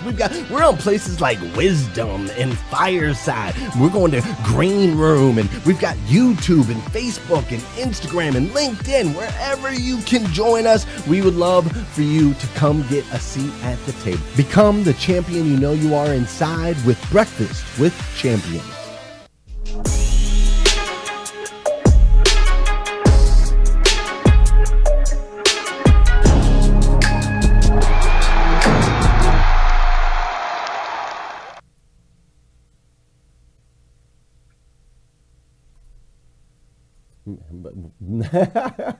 Sorry about that. Ladies and gentlemen, Mr. Andrew Brandt is joining us here today with the good news in sports. Andrew, how are you, sir? Hey there, Glenn. Really good to be with you guys. Really enjoying this community we have. Good to be with you now in this new format. Congrats on getting this going. Hey, well, thank you, Andrew. I appreciate you, and I appreciate you joining us and delivering some good news for us this morning. So what's going on in the world of sports? It's been an interesting week. I think a lot of people saw what happened on Sunday with a receiver for the Tampa Bay Bucks, maybe no longer, named Antonio Brown. He left the game in the middle of the game. He took off his jersey. He threw his shoulder pads. He waved to the crowd, and he was gone, like in the middle of the game, and got an Uber outside of the MetLife Stadium in New Jersey. So that just sort of triggered a lot of discussion in sports about what's going on with this guy. He's had so many second chances. He never seems to get it right. And I've been talking a lot about the idea of mental health with him, but we all want to respect mental health, and if he has any problems and going off like that in the middle of the game. But this is a guy who obviously has had this behavior for years and years. Teams have tired of it, despite the fact he's got incredible tolerance. And it just brings up a conversation. You want good people. I run a team. You see my helmet there, the Green Bay Packers. Character counts. And when you have bad character, it tends to bring down the nature of the team. And unfortunately, vice versa. When you have good character, good people, strong work ethic, faith, family, all of that, it brings up the level of the team.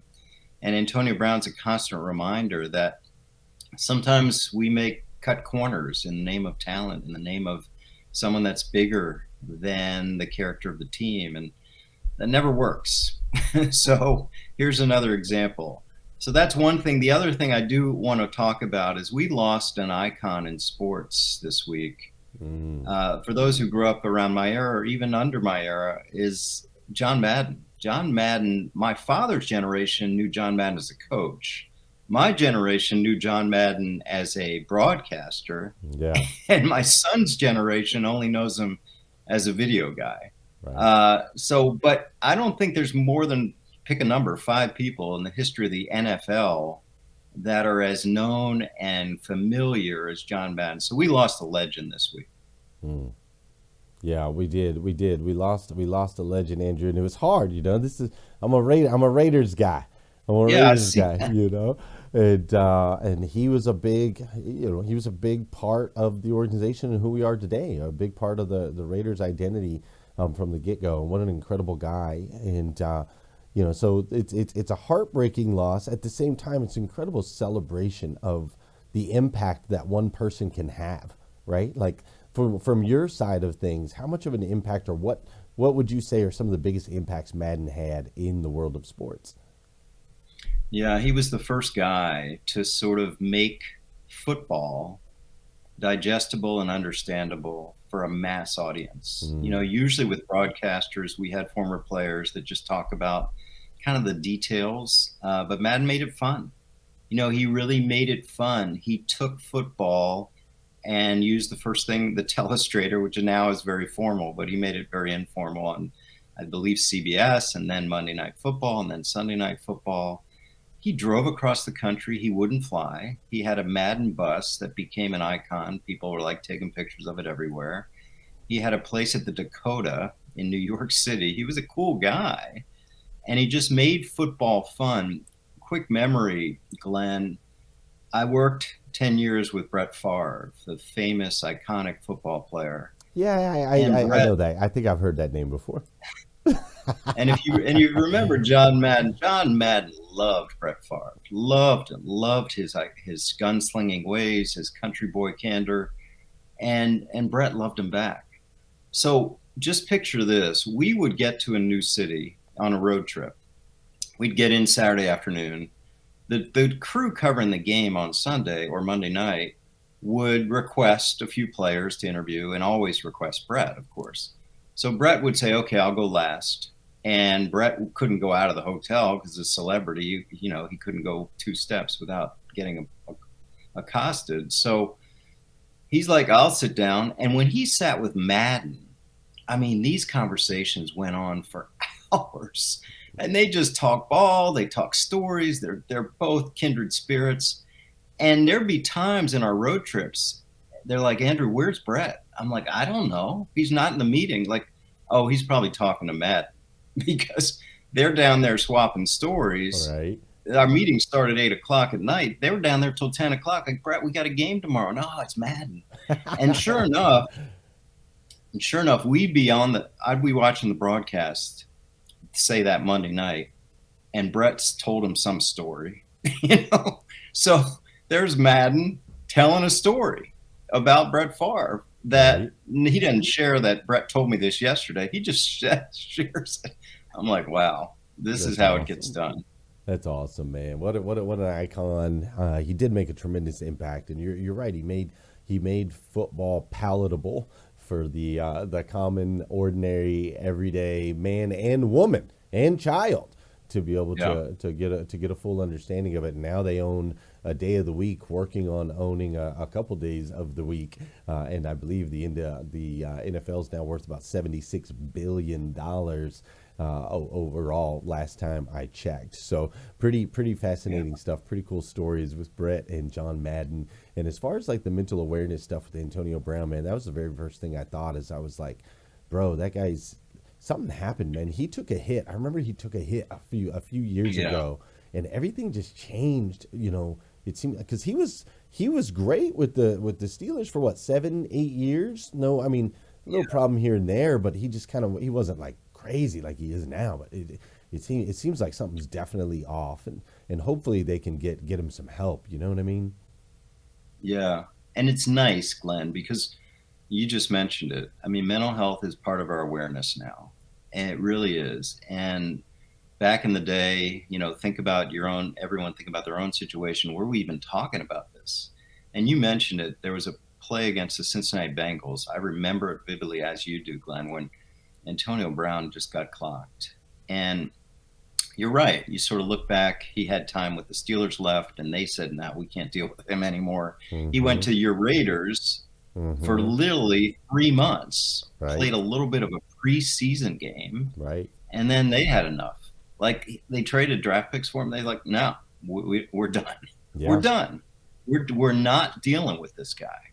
Then he went to the Patriots, and while he was with the Patriots, a sexual assault allegation came out. They're out. Yeah. And then he's sort of languishing, and then Tom Brady, who's his champion, got him to the Patriots, brings him down to Tampa, and now their patience, their tolerance has run out. But through all those hiccups through the years, no one mentioned mental health. No, like, this guy's a cancer, this guy's this. But now we're mentioning it. So all in all, real positive. It's positive that we're talking about this with Antonio Brown. We're not saying what a jerk, what a mess, what a crazy guy. We're saying he needs help. The problem, Glenn, is this has been his problem throughout his career. He's surrounded by enablers. He's surrounded by yes men. And maybe there are people telling him what he needs to hear rather than what he wants to hear, but he's not listening. I've talked to a couple people in the past week.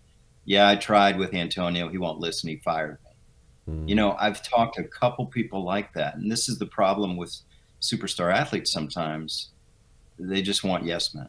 And, I guess we all hope for the best for Antonio. Yeah, I think that's the best thing that we can do. Throw some prayers up for him. And I think it's just such a clear visual, like it's such a visual shift, a visual difference.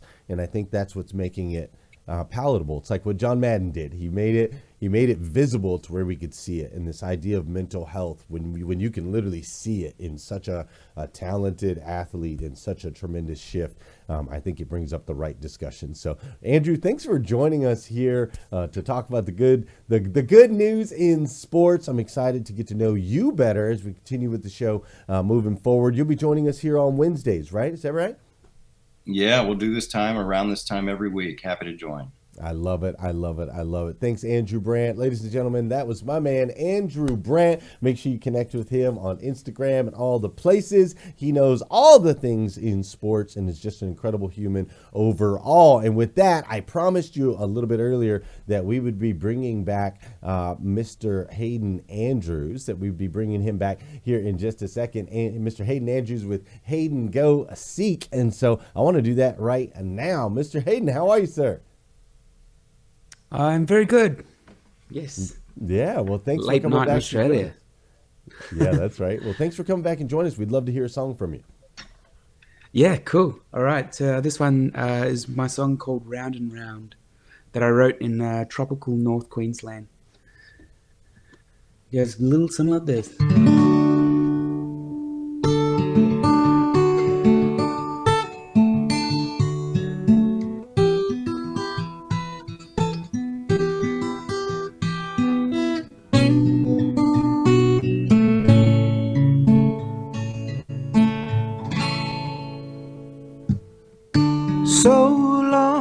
So long now, I've gotta go. A heavy heart and a broken smile will never be the same. This life's just a glorious game. But I was happy to be wasting my time. I'm telling you, it doesn't matter where you are. I could be a guiding star, but round and round we go. Where it ends, we'll never know.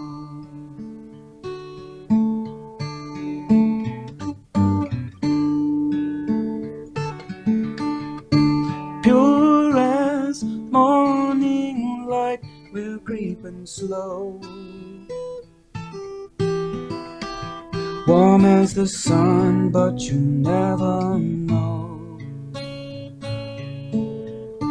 Maybe I should sell my guns.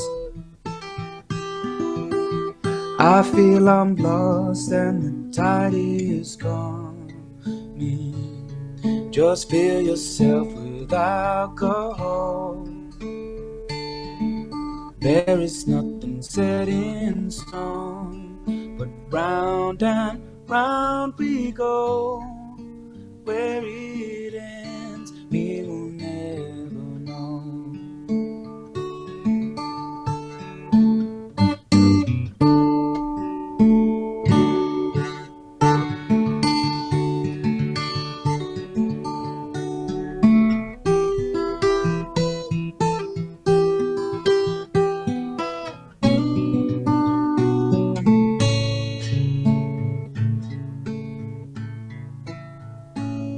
Just fill yourself with alcohol. There is nothing set in stone, but round and round we go.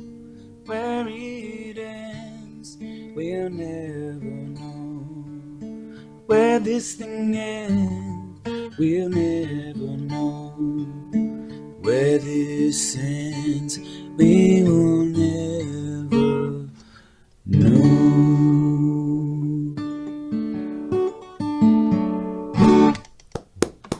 Woo! That's what's up. That's what's up. Thank That's you. what's up, my man. Dude, Wow. beautiful, man. Beautiful. Soulful. I love the soul. I love the soul. Thank you. So, what inspires you? Like, I just want to know what inspires you. Where's that kind of base of creativity to just write song after song after song? I guess just everyday life, it's kind of funny because Clubhouse has been a massive inspiration because there's so many like really cool people on Clubhouse, and sometimes I just sit and listen and don't say anything, and I'm just writing down what people are saying, and because there's so many different conversations going on all the time, and but everyday life and love and family and all the good stuff. Amazing. Oh, I wanted to jump in, Hayden. This is Lolita. Listen, I love that you talked about inspiration and how inside of these rooms, inside of these spaces, you write down different ideas. I'd love to know what's the last song that you've written and what room, if any, was inspired. The last song I wrote is one It was like a funky kind of Motown song, and I actually wrote it when I was listening to the Talent House room. There's a really great room with Dan Eisen and Elizabeth Skye, and yeah, just listening to all these other amazing artists and just getting inspiration from them. And sometimes I like to challenge myself to write a song while I'm actually in the room and stuff. And I played it, and I think it went down all right. You know, sometimes they're sort of half-formed ideas, but you know, it's all about experimenting and getting amongst it. And I love an Elizabeth Skye shout out. She's on stage with us on Clubhouse, and she has been so extraordinary in finding and connecting us with people like you, Hayden, and so many incredible artists that we have an artist every single day on #RiseandGrind. So definitely shout out to Elizabeth Skye and the rooms that she runs and her connecting us awesome. with you. She's already got artists set up for the show through the 24th. I think they said. Like, I was like, what? I didn't even realize there were so many. You should see that text thread. Yeah, it's legit. man. I didn't realize there were so many musicians and artists on the platform. Like, I knew there was a lot, but like, these are good artists. Like Hayden, this is good stuff, man. I love that you're pursuing Thank you. Your passion, because what you're sharing for the world, it really touches our spirit and our soul. I really appreciate you being here with us this morning. Now, you mentioned, like a more of a Motown, funky soul, kind of song that you wrote while you were in that room. So what like, are you all over the board? Like, do you play all types of different music, or what can we always expect from you? I'm all over the board, and it has been my detriment, honestly, because a long time ago I actually had an opportunity with a major label, and they pretty much just said to me, what sort of style are you doing? You need to be this style, you need to be this style. And I just couldn't, I was just all over the place. Like, if I feel like recording a heavy metal song, I'll do that. If I feel like doing a hip hop song, I'll do that. If I do country, then, I'm just if I stuck to one genre, I feel like I'd get bored, Can you rap? Is it a good thing or a bad thing? Can you rap? Are you a rapper? I can rap. I want to hear it. What do you think? You guys, I want to hear a rap from me. You guys want to hear a rap? I'm here for that. Yes. Absolutely. All right, let's. Okay, well, I'll do a rap that I wrote when I was, I think I was about 9 years old, and I think Vanilla Ice had just come out, and MC Hammer, and all that stuff. And me and my best friend, I can't remember our hip hop name, but oh man, it was hilarious. But yeah, I'll do that one for you. I'm ready. I'm here for it. That's embarrassing. Because you got to remember we grew up in the country, so I was like, and now the city folk, they think that they're the bomb, but when you look at us, they got it all wrong. See me on stage just a banging my gong. So listen, greasy slickers, while I sing my rockin' song. We're the rapping country boys with the country background, born down with the sound of cows and sheep all around. You wonder how us rural boys can make it sound like this. This is what it sounds like when I take a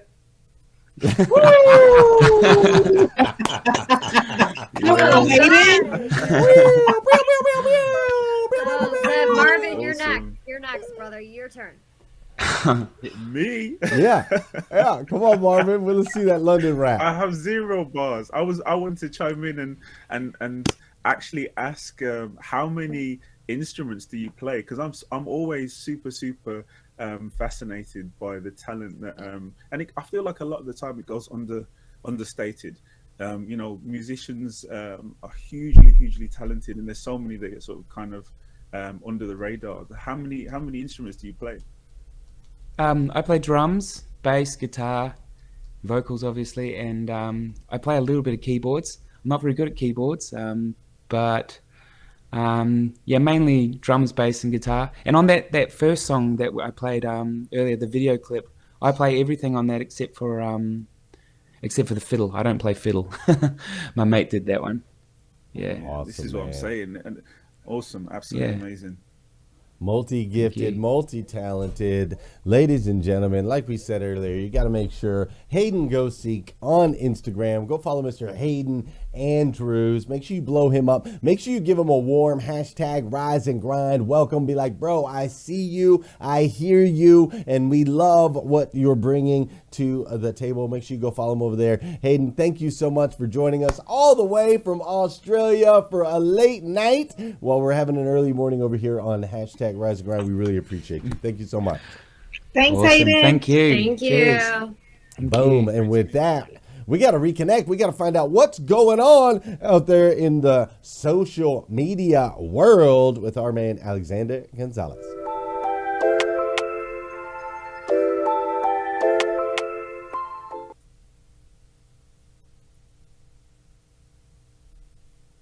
I have no sound on you, Alexander. Are you muted or something? Am I? Can you There he is. There he is. Yay. Now we hear you. Yes, sir. Yes, sir. Alexander comes up. Yeah, good. Listen, I love this. Coming to you live from St. Pete, Florida, my favorite coffee shop again. Hayden, love your brother, love your music. I used to live in New Zealand, love seeing a Kiwi sleigh. And I have to tell you that the crowd is going crazy as well. They love the folky country vibe. Coming from an Australian or Kiwi in this case, I'm seeing Christina Howard. Listen, she is off the wall, guys. She is commenting. She is our commenting queen. So make sure that you're following suit. But she's talking about what Andrew was talking about, or excuse me, not Andrew, but rather Will, how doing what's hard now to ultimately live the life that you want to live later. And Cameron Toth over on LinkedIn, listen, guys, I'm still learning LinkedIn. This is a whole new world for me. I'm so excited to be over there now. But listen, you have to go read the entire thing. But ultimately, he focused, again, the same thing, having those goals, being willing to do what's difficult in order to live that life. Is sitting down watching Netflix when you have some free time, is that what you should be doing? Maybe not. That's why we're here giving you the motivation, that inspiration, and that education, because the reality is this. It's in your hands. Are you taking advice from people like Will Pemble who are coming on and slaying it? The crowd loved it. Sarah, the consensus is agreed. Same with you. We need more Will in our lives. And so that's the word on the street. That's what's going on. People are loving the education. They're loving the inspiration. They're loving the motivation, but they're also loving the nuggets that are being dropped by each and every single one of you. Lolita, you just killing those 5 on the spot. Give me 5.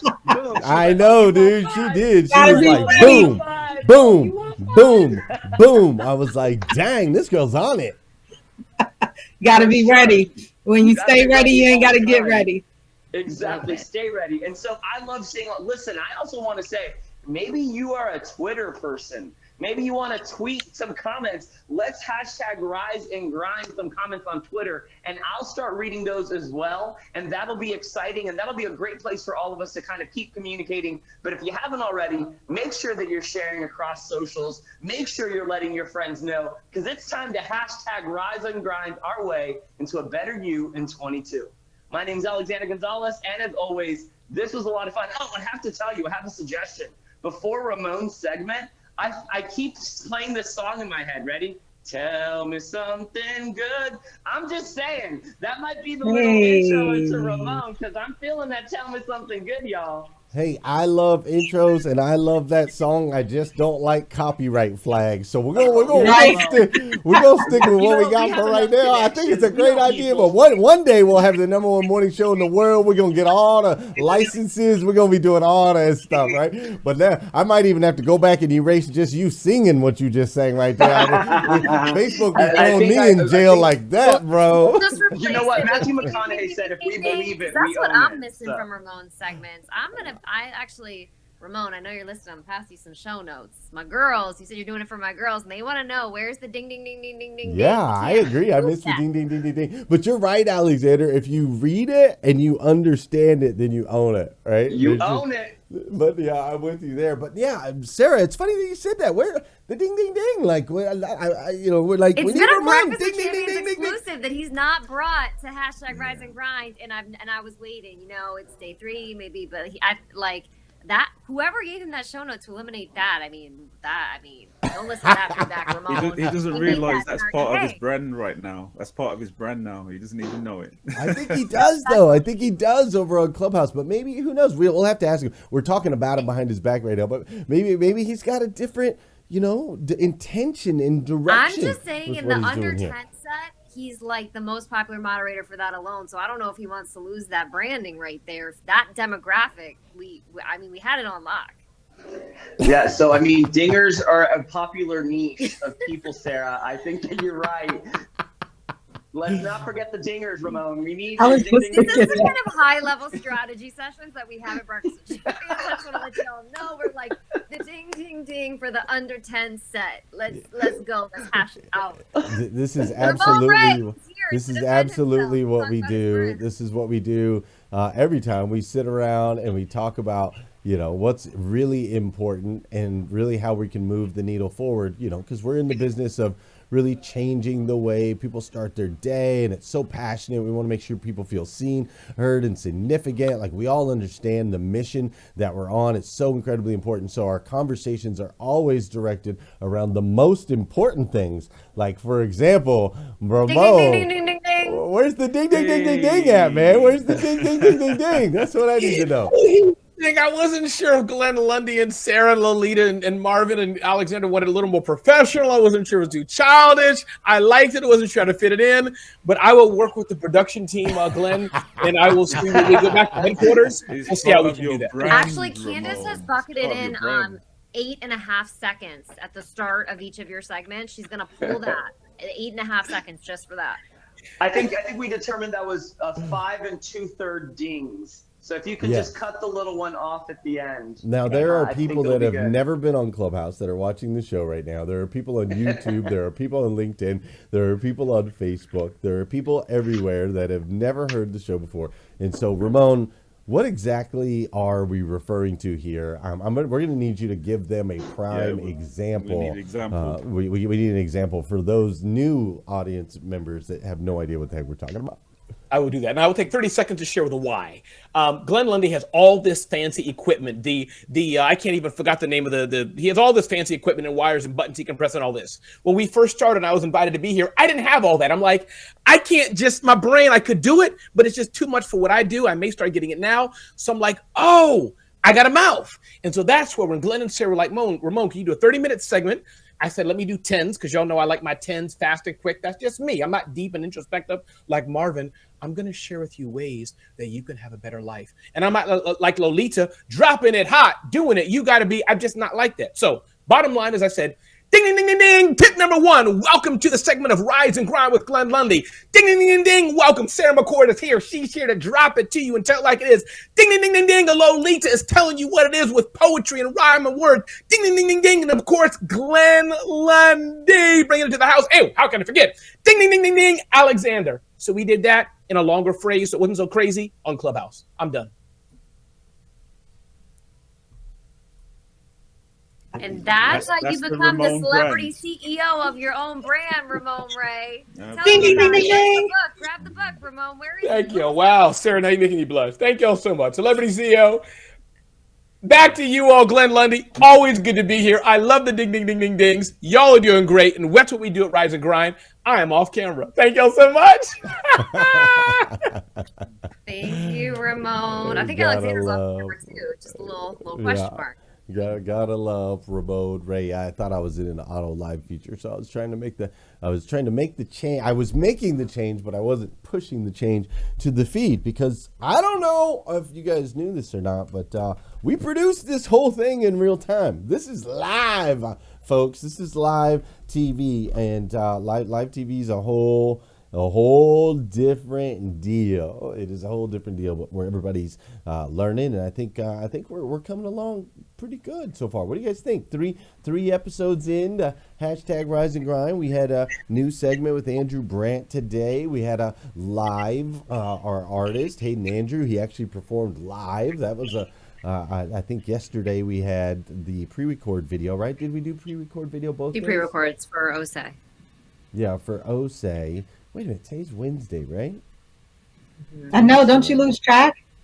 We've done. This is our first actual live because Deepak tried, but Candice is running. That's right. We had Deepak Deepak. had So, sound issues. yeah, so that was a pre-record. So yeah, this was our first actual live. That's what I'm talking about. And today, thankfully today, nobody went into the little ghost green room that we had yesterday that that never existed. And so been a good day. But I just kind of want to wrap things up. And if each of you would, we've got a couple minutes left. I'd love to hear. Obviously we've been talking about making a choice, and we made a choice to really revamp our programming. We made a choice to do a take on a very difficult project, running a 2-hour full production, multiple people, and doing it live. And we've all made that choice and that decision. And so as we're sending folks out into the world today, what are some final notes that you might have when it comes to the power and the importance of these choices that we make daily? And I'll hit it up to Marvin first, and then if you guys just want to take it from there. No, I love it, and I love that we're bringing everything kind of like full circle now, because I think the problem is that a lot of people try and run someone else's race, and it's massively important to run your own race and understand what your roadmap is. Everyone who's heard me say this before knows that I speak a lot about the vision, and I think there's just, if there's one thing I'd say to remember that there's power in saying no as well as saying yes. But the most important thing is just to make a decision and to actually take action rather than just sit idly, and don't be afraid to go from good to great. So yeah, fantastic show today. Thoroughly enjoyed it. Yeah, I love that, man. There's power in saying no, not just in saying yes. Absolutely love that. Lolita, what are you thinking? I love it. Find the mute button and get on in there. Listen, choices are what we make them. And I remember Emmanuel A. Walker, when he was on this earth, he would say, make your choice, live by it, and keep it moving. Don't look back. And I think the beauty of choice is that once you sit in it, once you're clear that this is where I'm standing right now inside of this moment, then everything else becomes open to you, right? You leave the past behind. We talked about that yesterday. And then you keep on moving. It only gets better from here, right? We take the things that serve us and we leave the rest by the wayside because we got a vision and we're moving. The choice that you make today will impact your future. So whether it's for this here or whether it's in life, I say to everybody here, we're on this journey together. And the one thing that is constant is change. So let's choose today and make that change. Easy peasy, right?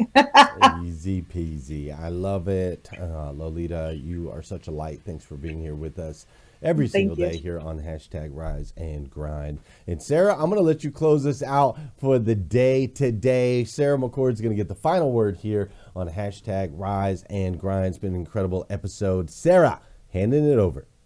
Thank you, brother. Well, I would say find someone who leads by example. And I might make you blush over there, Glenn Lundy, my partner. But I think the fact that Glenn has done this for 1,000 episodes, invited us on the rocket ship. He's always the first one in Wirecast every morning, building out the show, there to fill in any gaps, there to answer any questions, there to brainstorm, kind of big content ideas down to the small. Should Ramon be saying ding, ding, ding, ding, ding, ding, ding? And so I think that, you always have to look for the people around you. And we talk about this in Breakfast with Champions all the time, who have already, reaching the levels you can reach, who've already done the thing, right? Surround yourself with the people who have gone live a million times, right? And say yes to the opportunity when they ask you to be on their team. That's why we have Champion Circle, so that you can learn from business leaders. That's why we have the event in Dallas. That's why we want to hang out with you every morning and bring you interview guests and artists, because we want to expose you to those opportunities to be around people who have already done the thing. So speaking of people who do the thing, I'm so excited to hand the microphone over to my sister, Barbara Majeski, to David Spizak, Raylan Davis, to Brian Bensock for what is going to be a killer hour over in Breakfast with Champions. And with that, I'm going to mute Glenn's mic.